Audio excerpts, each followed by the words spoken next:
आज हम लोग बात करेंगे एडवांस टैक्स के बारे में, बराबर है।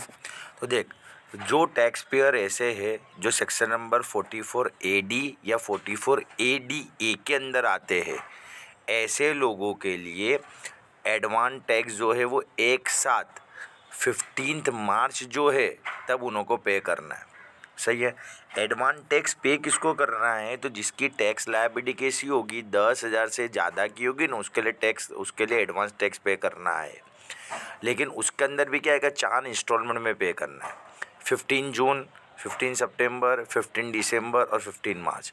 नहीं याद रहता, नो प्रॉब्लम, कोई टेंशन लेने की कोई ज़रूरत नहीं है। देख, जितना भी है सबके अंदर 15 डेट रहेगी। सही है। तो 15 डेट तो हम लोग को याद रहेगी, ईजिली याद रहेगी। सही है, क्योंकि सब में सरखा आएगा। अच्छा, अब क्या करना है हमारे को? 15 जून है, बराबर है, मतलब 15/6। अब फिर क्या करना है, 3 मंथ उसके अंदर ऐड कर देने, तो 15/9, फिर 3 मंथ ऐड करने हैं तो 15/12 और फिर 3 मंथ ऐड करने हैं तो 15 मार्च। सही है।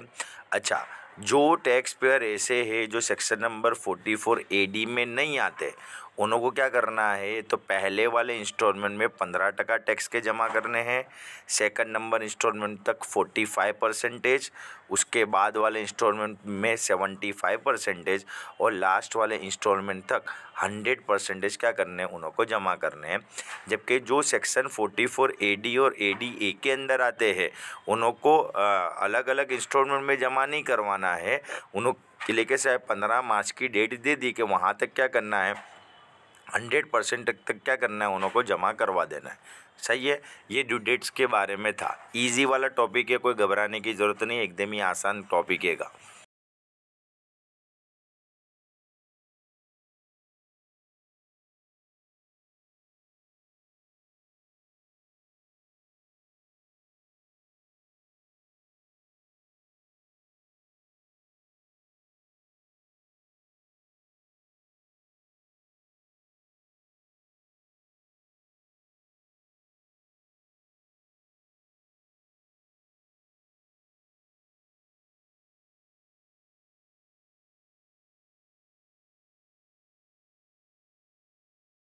देख, अब यहाँ पर जो एक एग्जांपल दिया है जहाँ पे नेट टैक्स लायबिलिटी कितनी है कि 1,27,920 रुपीज़ है। मतलब उसको उतने रुपए क्या करना है, टैक्स का पे करना है। मतलब 10 साल से ज़्यादा है, 10 साल से ज़्यादा है, मतलब उसको क्या करना पड़ेगा, ये इंस्टॉलमेंट के अंदर उसको टैक्स का पैसा जमा करवाना पड़ेगा। सही है। तो देख, 1,27,920 है। अभी हम लोग ने डेट याद की थी, 15 जून, 15 सितंबर, 15 दिसंबर और 15 मार्च। सही है। कितने कितने परसेंट जमा करने हैं, यहाँ 15%, 45%, 75% और 100%। किसके? तो यहाँ पे टैक्स लायबिलिटी कितनी है तेरी, 1,27,920। तो 1,27,920 की इतने हम लोग क्या करेंगे, परसेंटेज निकालेंगे। अच्छा, इसके हम लोग 15% निकालेंगे तो ये वैल्यू मिलेगी, 45% निकालेंगे तो ये वैल्यू मिलेगी, 75% निकालेंगे तो ये वैल्यू मिलेगी, 100% निकालेंगे तो ये वाली वैल्यू मिलेगी। ठीक है। तो इतना परसेंटेज हम लोग करेंगे तो हमारा क्या हो जाएगा, एडवांस टैक्स पेएबल की वैल्यू हमारे को मिल जाएगी। सही है। अच्छा, अब एडवांस टैक्स पेएबल मतलब क्या, इतना इतना तेरे को टैक्स बेटा पे करना पड़ेगा। सही है। अच्छा, फर्स्ट वाला जो होगा तो वहाँ पे तुम ये पूरे का पूरा इतना तुम पे कर दोगे। तो सेकंड नंबर पे ये जो 127,920 के हम 45% करेंगे तो वैल्यू आएगी इतनी। लेकिन ऑलरेडी टोटल इतना टैक्स पे करना है, लेकिन ऑलरेडी यहाँ ऊपर हम लोग ने क्या करा, 19188 तो हम लोग टैक्स पे कर चुके ले गए। सही है। तो अब ये दोनों के बीच का जो डिफरेंस होगा ना, उतना ही सिर्फ खाली हमारे को टैक्स पे करने का आएगा। सही है।